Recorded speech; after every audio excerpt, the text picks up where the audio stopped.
Шарль Перро, Қызыл телпек. Ертеде орманның ішінде мейірімді қыз бен оның анасы өмір сүріпті.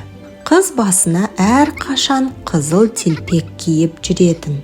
Сондықтан жұрт оны қызыл телпек деп атап кетіпті. Бір күні анасы айтты: «Қызым, әжең ауырып қалыпты. Мына себеттегі бәлішті соған апарып келші». «Жарайды, анашым, мен қазір барамын». «Балам, орманнан тура жолмен жүр. Бөгелме, бейтаныс адаммен сөйлеспе, жарайды ма?» «Иә, анашым, түсіндім». Қызыл телпек қуанып, себетін алып орманға кіріп кетеді. Орман ішінде әдемі еді. Құстар ән салып, көбелектер ұшып жүр. Бірақ кенет ағаш арасынан бір қасқыр шыға келеді. «Сәлем, кішкентай қыз. Қайда бара жатырсың?»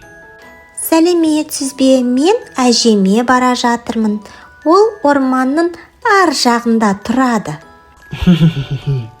«Қандай жақсы. Ал себеттің ішінде не бар?»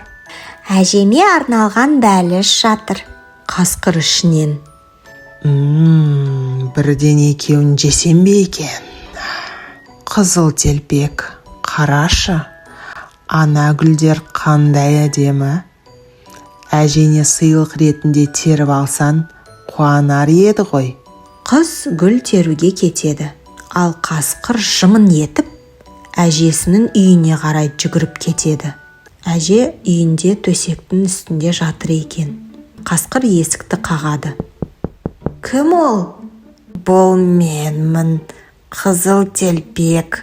Саған бәліш алып келдім». Кел балам, есікті аш». Қасқыр есікті ашып, әп-сәтте әжені жұта салады.